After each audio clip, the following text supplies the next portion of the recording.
la lumière du Saint-Esprit nous guide toutes et tous. Au nom du Dieu vivant, je vous adresse ma plus profonde salutation. Je remercie la congrégation des Sœurs de la Sagesse, représentée par notre très chère directrice, la révérende Sœur Rosemary Joseph, ainsi que les membres et le personnel de la direction de l'école Notre-Dame du Rosaire pour cette louable initiative. J'adresse mes très respectueuses salutations au corps enseignant de l'école pour son travail et surtout son appui sans faille au développement de l'intelligence. Je salue chaleureusement tous mes camarades aînés et condisciples qui sont présents massivement pour assister à ce événement. Et je remercie avec la plus profonde reconnaissance tous les membres du comité organisateur et les membres du jury qui ont accepté ma candidature.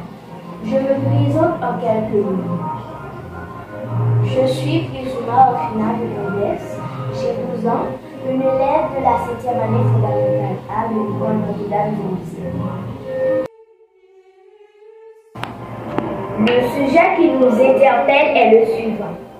L'exemple d'une candidate à la présidence qui élabore le programme d'un gouvernement, le projet d'une société dans lequel l'écologie a une place de choix dans un pays essentiellement agricole.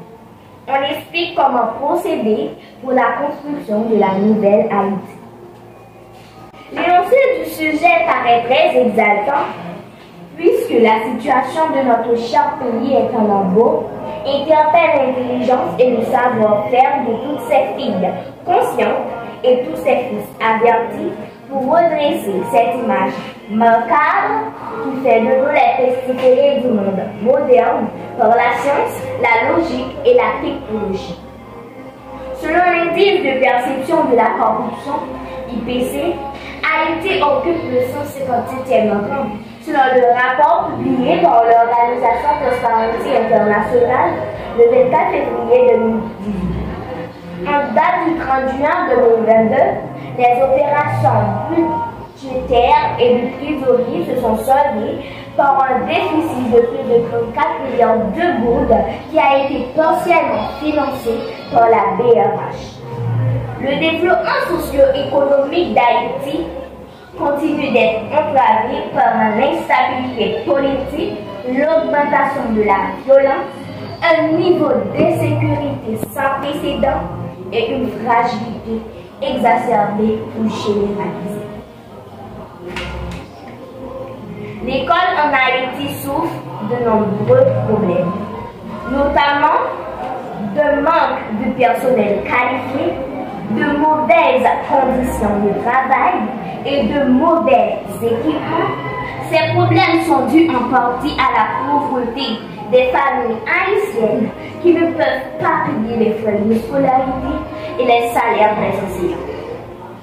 La pollution, l'épuisement des ressources, la disparition massive des espèces végétales et animales et l'épanouissement de la biodiversité, les problèmes de déforestation et de réchauffement climatique et les catastrophes naturelles auxquelles Haïti se trouve confronté fait l'objet de toile de fond de ma candidature. Étant candidate à la présidence, je vous présente le programme de mon gouvernement basé sur le développement agro-industriel quand nous vivons dans un pays essentiellement agricole. Le programme de tout gouvernement qui se donne des objectifs réalisables doit prendre en compte les facteurs écologiques.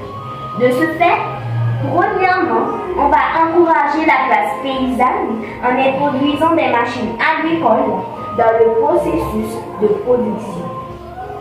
La question que vous pourrez vous poser, comment va-t-on obtenir les machines? C'est simple. En établissant de partenariats public-privé, l'État collectera des fonds qui permettront de subventionner l'achat des matériels, soulignant que ces équipements seront achetés entre les mains de pays amis d'Haïti. Ainsi, nous n'aurons pas à payer la totalité en cash, Mais les rapports Nord-Sud et Sud-Sud seront impliqués en vue de rentrer dans les objectifs de développement durable et les objectifs de développement du millénaire établis par les Nations Unies.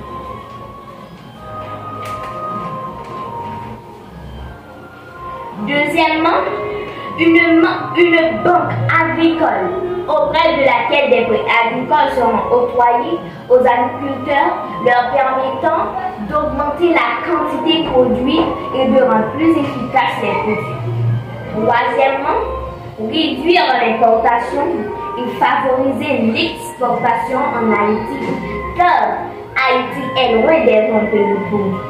L'État va avoir son entrepôt de produits alimentaires locaux achetés à prix considérable aux cultivateurs pour vendre aux entreprises privées. Les produits typiques de chaque province seront mis en valeur, comme le riz à l'ortimoni, la canne à sucre à l'Éongane, la banane à Orcaillé et dans le sud, les fruits et légumes dans les hauteurs de Kescoff, dans les Nippes, dans le sud et à la plaine de Cul-de-Sac, les ignames à Grandance et le bétail que nous pouvons trouver presque partout pour mieux citer que cela. Quatrièmement, pour faciliter le déplacement des personnes et des biens et pour garantir un climat stable et propice au travail, les mesures de sécurité seront adoptées. L'éradication du banditisme en renforçant les forces de l'ordre, en équipement et en personnel. Accorder aux agents de l'ordre des privilèges les empêchant d'avoir des affinités avec les bandits. Prendre le contrôle des ports et des aéroports, empêchant les productions d'armes à feu dans le pays. Assurer des contrôles routiers, empêchant la circulation des armes à feu. Cinquièmement, doter le pays d'une base industrielle et accroître les perspectives d'emploi. Instaurer une société permettant aux locaux de jouir des avantages d'emploi. Instaurer une société permettant aux locaux de jouir des avantages du développement économique. Pour ce faire, des capitaux seront mis à la disposition des industriels et une politique de protection, patrons et employés sera appliquée. Cette politique sera adaptée aux réalités locales.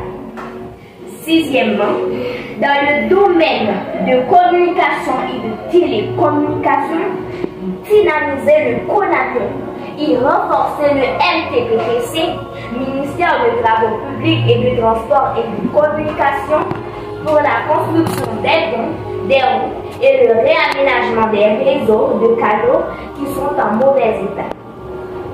Pratiquer le drainage et l'irrigation, construire et réaménager les barrages dont certains vont servir comme centrales électriques et d'autres vont servir pour alimenter les villes en eau pendant les saisons de sécheresse. Améliorer la qualité de l'enseignement en Haïti en renforçant la formation des acteurs éducatifs, en dotant aux établissements scolaires, sur tout le territoire national, les équipements et les ressources qu'il faut pouvoir assurer une éducation de qualité en vue de rendre plus performants les élèves. Accompagner les directeurs d'écoles non publiques en leur subventionnant en matériel et en ressources financières, en leur donnant accès au crédit. Construire dans chaque commune une école fondamentale complète et un lycée afin de permettre à tous les enfants d'Haïti à fréquenter un établissement scolaire. Pour ce faire, on contrôlera la gestion et la répartition du Fonds national de l'éducation. En tant que futur président d'Haïti, pour financer mon programme, comment trouver le financement? D'abord, on va réglementer les droits pour augmenter les recettes de l'État. Ensuite, on va travailler afin de mettre un terme au commerce illégal qui se fait dans nos frontières avec la République dominicaine, car Haïti perd chaque année environ 350 millions de dollars américains selon le Center for Strategic and International Studies, CSIS. On pourra également compter sur nos partenaires internationaux pour financer le développement durable. Les Nations Unies disposent d'un fonds pour le développement durable. On va utiliser et négocier le fonds de l'ONU pour résoudre les problèmes de l'écologie. Puisque mon gouvernement sera privilégié de l'écologie, du coup s'élèvera de 23% du budget. On va réduire la dépendance de l'électricité d'Haïti, EDH. On va investir dans les énergies renouvelables, idéal de vendre à plus de 90% de pétrole. Par contre, on a toutes les ressources qui peuvent contribuer aux énergies écologiques, le soleil, le vent, l'eau, et j'en passe. Enfin, on va compter sur le Fonds national de l'éducation, FNE, pour passer les élèves, pour pousser les élèves à planter chaque année des arbres fruitiers afin de reboiser le pays. Ensemble, pour trouver beaucoup plus de financement, on va trouver des partenariats publics-privés avec le secteur privé haïtien pour financer le développement de l'écologie. En conclusion, pendant mon quinquennat, on fait tout ce dont on est capable pour que l'homme qu'il faut soit à la place qu'il faut, pour que l'agriculture de consommation manuelle soit remplacée par l'agriculture commerciale mécanisée et appliquer des mesures de stabilité politique et économique, tout en respectant et en faisant valoriser l'importance de l'environnement et de l'écologie dans la construction de la nouvelle Haïti. Merci.